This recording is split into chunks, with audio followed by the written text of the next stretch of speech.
My name is Lyanne Rivera from English 3236, section 036, and I'm going to talk about energy. Energy in this era is highly important, which is why the benefits of converting to alternative energy in Puerto Rico is essential. Yet, what is energy and why is it important? Energy is defined as the electrical power that's derived from physical or chemical resources. It is being used everywhere around the world. Even right now, as you're watching this video, you're consuming energy. It can provide light,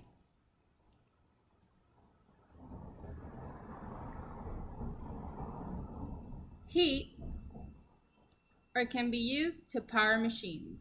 It is an essential part of our daily lives because we have become purely dependent on using these energy resources. Energy resources are divided into two different categories. These are renewable or finite resources. The category that is mostly used is known as finite fuels or fossil fuels. Fossil fuels is an alternative name for non-renewable resources that were formed millions of years ago when prehistoric plants and animals were buried under many layers of rock. To obtain these raw resources, it is necessary to waste energy in drilling or mining to extract them from the earth.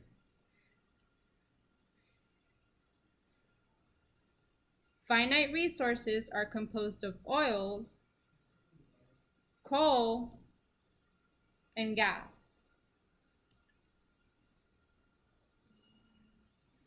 Due to the high constant consumption of fossil fuels for energy generation, we produce negative effects on the environment. Some of these negative effects are deforestation, which is the process of cutting down trees for coal production, carbon dioxide, and greenhouse gases. These are gas emissions that are products of fossil fuel consumption, which contribute to climate change and ozone layer depletion. And water acidification, which is a secondary effect to carbon dioxide and greenhouse gas emissions, where the ocean absorbs the gases from the atmosphere and reacts with water molecules, making it hard for marine life to survive due to the decrease in the water's pH. Not only does fossil fuel consumption affect the environment in a negative way, it also affects our health, our lifestyle, and our economy. Some examples of health and lifestyle effects would be air pollution like smog, which can cause respiratory conditions like asthma. Crop contamination, which is a secondary effect caused by water acidification. This phenomenon damages our crops. An example of an economical effect would be the non-renewable and finite resource prices. They will tend to rise analogous to what happens with gasoline or electricity bills, which are different forms of petroleum derivative and their consumption. For more than 20 years in the United States, approximately 75 to 80% of emissions are directly attributed to the burning of fossil fuels like carbon dioxide for human-based consumption. These percentages make up the different sources of consumption. These are electricity, transportation, industry, and commercial or residential use. The other 20 to 25% of emissions are naturally produced and are used in agriculture, specifically in the maintenance of cows.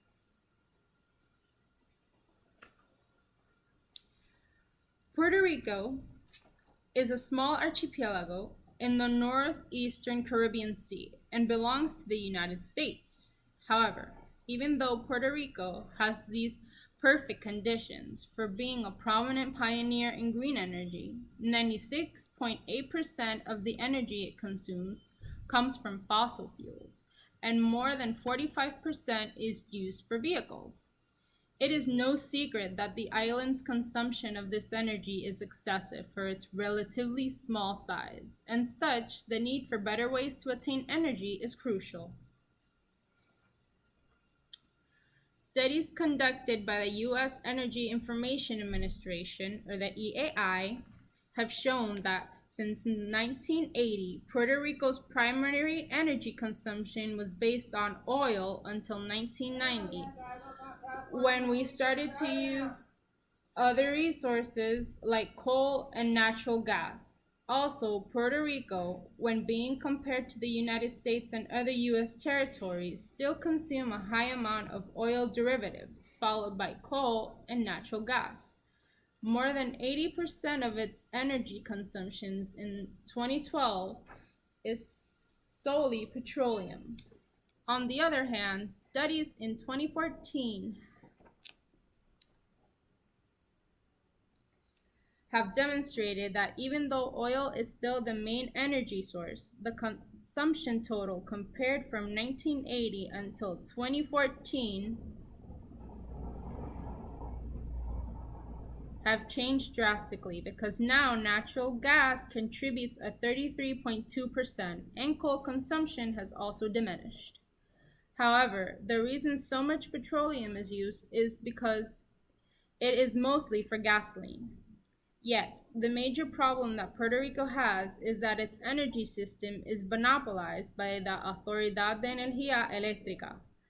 However, I believe that by completely changing to alternative energy means in a holistic manner, Puerto Rico will highly prosper.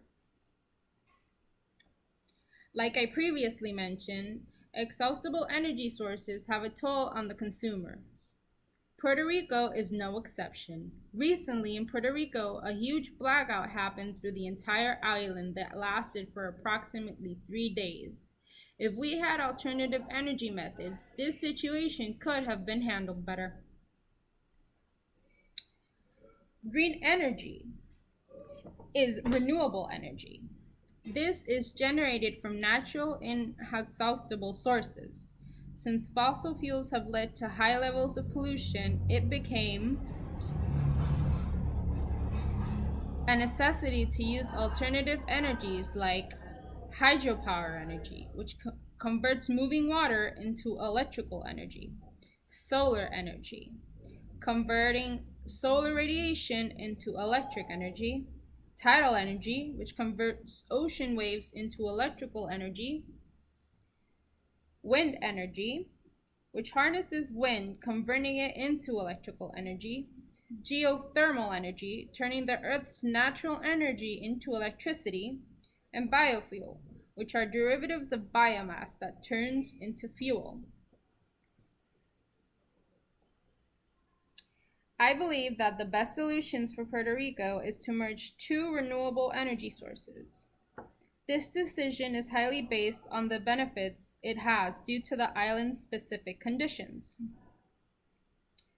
One of these solutions is solar energy, which is generated when an array of solar panels transform the light from the sun into electricity. This electricity is conditioned with a converter to be used directly on the electrical grid of the house or building. The problem with solar panels is that it only works during the day and are highly dependent on the weather.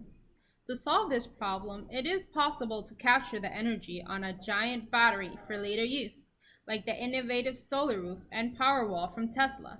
This system is actually much more economical than normal roof tiles and functions by solar roof charging the Powerwall, which is an external battery, during the day so that the stored energy can be used at night, or to switch to an alternative source of energy, for example, wind turbines.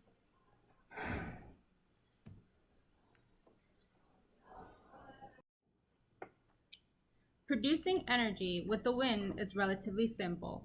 It's done by turning huge turbines with the power of air currents. To be able to satisfy the energy demand, an array of turbines is necessary to easily maintain a balance between the energy that is produced and consumed.